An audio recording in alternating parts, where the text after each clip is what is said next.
John Locke के बारे में अपने पढ़ेंगे। जॉन लॉक, यहाँ से इनकी बुक्स के बारे में, इनके ऊपर लिखी गई बुक्स, इनकी स्वयं की लिखी हुई बुक्स और इनका सामाजिक समझौता सिद्धांत है, उनकी विशेषताएं और इनसे एसएसएस के जो प्रश्न पूछे जाते हैं उन पे अपने चर्चा करेंगे। अगर इनके जीवन काल की बात करें तो यहाँ से भी कई बार इनका जीवन काल से भी प्रश्न पूछा गया है। John Locke, Montesquieu, Hobbes, Spinoza, इनका क्रम पूछ लेते हैं कई बार। तो आपको याद रखना है इनका जन्म 1632 में हुआ था और 1704 इनका, यानी 1632 से 1704 तक का इनका काल रहा है। इनकी जो मुख्य कृतियां हैं, ऐसे कंसर्निंग ह्यूमन अंडरस्टैंडिंग, मुख्य जो इनकी बुक थी वो 2 ट्रीटीज ऑन सिविल गवर्नमेंट, यानी शासन पर जो निबंध थे, ये 1689 है। कई जगह 1690 भी लिखा मिलेगा। यहाँ से प्रश्न पूछ सकता है। पीटर लासलेट जो थे उन्होंने कहा है कि ये गौरव क्रांति जो 1688 में हुई थी उनसे पहले ये बुक लिखी गई थी और गौरव क्रांति इसी बुक के कारण, यानी गौरव क्रांति के जो सिद्धांतकार हैं वो जॉन लॉक हैं। इन्होंने लेटर ऑफ टॉलरेंस, ये 4 लेटर लिखे थे 1689 से लेकर 1704 तक। सम थॉट्स कंसर्निंग एजुकेशन, शिक्षा पे संबंधित कुछ विचार भी इनके थे। The foundation of constitution of Carolina का संविधान भी लिखा था। रीजनेबलनेस ऑफ क्रिश्चियनिटी, ईसाई धर्म पर तार्किक विचयन और तार्किकता के आधार पर इन्होंने ईसाई धर्म का समर्थन भी किया। ये अनुभववाद के जनक हैं। इम्पीरियलिज्म, फादर ऑफ इम्पीरियलिज्म, अनुभववाद के भी जनक हैं, उदारवाद के भी जनक हैं, संविधानवाद के भी जनक हैं। संविधान, सीमित शासन इनकी देन है। सेपरेशन ऑफ पावर्स, शक्ति पृथक्करण की जो सबसे पहले झलक जिनके सिद्धांत में मिलती है मोंटेस्क्यू जहाँ से ग्रहण करता है वो भी यहीं से है, आपको पता होगा। मोंटेस्क्यू है वो शक्ति पृथक्करण का सिद्धांत ब्रिटेन से लेता है। हम मानते हैं कि ब्रिटेन में शक्ति पृथक्करण का सिद्धांत नहीं पाया जाता, ये अमेरिका के संविधान में पाया जाता है शक्ति पृथक्करण। लेकिन फिर भी जो मोंटेस्क्यू की बुक है स्पिरिट ऑफ लॉज 1748 में जो लिखी गई है, वहाँ शक्ति पृथक्करण का जो सिद्धांत है वो ब्रिटेन से लिया है, आपको याद रखना है। नेचुरल राइट्स का सबसे पहले जो जिक्र किया है वो वैसे होब्स ने कर दिया था, लेकिन होब्स को प्राकृतिक अधिकारों का इतना रचनाकार नहीं माना जाता। प्राकृतिक अधिकारों का जनक लोक को ही कहा जाता है, गौरवमयी क्रांति के सिद्धांतकार कहलाते हैं। और यूएसए का जो संविधान है वो भी लोक से प्रभावित है।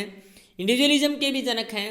और स्वतंत्रता की भी बात करें तो जो स्वतंत्रता है, आपको पता है उदारवाद और स्वतंत्रता एक सिक्के के 2 पहलू हैं। राज्य के या राजा के जो देवीय डिवाइन थ्योरी थी उसका ये खंडन करते हैं। रॉबर्ट फिल्मर की जो बुक थी पैट्रियाटा, उनका इन्होंने खंडन किया। और शासन पर तो दिमन जो बुक लिखी है वो हम मान के चलते हैं कि इनकी जो बुक थी वाहन, ये कहते हैं कि एक 2 दुनाली बंदूक की तरह थी, जिसकी एक नाली फिल्मर की जो रॉबर्ट फिल्मर थे उनकी पैट्रियाटा जो बुक थी उनकी तरफ, और दूसरा जो होब्स की लेवियथन थी जो निरंकुशवाद का समर्थन करती थी उनके विरुद्ध लिखी गई है। ये कहते हैं कि राज्य एक कृत्रिम संस्था है और राज्य का जो जन्म है, राज्य एक साधन के रूप में आता है और व्यक्ति एक साध्य के रूप में होता है। और राज्य है वो एक सकारात्मक पॉजिटिव रूप में व्यक्ति की जो भलाई है, व्यक्ति के जो प्राकृतिक अधिकार हैं उनकी रक्षा के लिए ही आता है। व्यक्ति आपस में विवेकशील होते हैं, तार्किक होते हैं, रैशनल होते हैं। वो आपस में बुद्धि के आधार पर, अपने अनुभव के आधार पर अपने अधिकारों की रक्षा करने के लिए राज्य की उत्पत्ति करते हैं, आपस में एक समझौता करते हैं।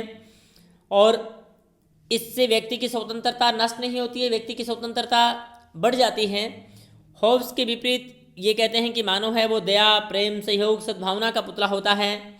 और राज्य की उत्पत्ति के लिए वो सामाजिक समझौते का सिद्धांत देते हैं। और जहाँ होब्स एक समझौते की बात करता है, ये 2 समझौतों की बात करते हैं।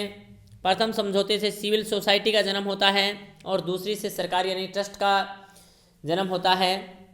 तो अपने इनके जो प्राकृतिक समझौता संबंधी सिद्धांत हैं उसमें मानो कि जो ह्यूमन नेचर है उसकी दशा कैसी है, फिर स्टेट ऑफ नेचर कैसी है और स्टेट ऑफ नेचर में किस प्रकार के अधिकार हैं, लाइफ का, लिबर्टी का, प्रॉपर्टी का। फिर प्राकृतिक अवस्थाएं अगर अच्छी थी उसमें सद्भावना, दया, प्रेम, करुणा, ये सब थे। तो इस प्रकार की प्राकृतिक अवस्था को समाप्त करने की आवश्यकता कैसे महसूस हुई, किस प्रकार से राज्य का सामाजिक समझौते की उत्पत्ति से जन्म होता है, कहाँ पर इनमें कमियां हैं, किस प्रकार से लिमिटेड और रेस्पॉन्सिबल गवर्नमेंट की इन्होंने कल्पना की है, वो अपने नेक्स्ट वीडियो में देखेंगे। नेक्स्ट वीडियो पता है वो नेक्स्ट वीडियो में देखा ड्रीम कर दे पापा 72 के ग्राम ड्रीम टाइम।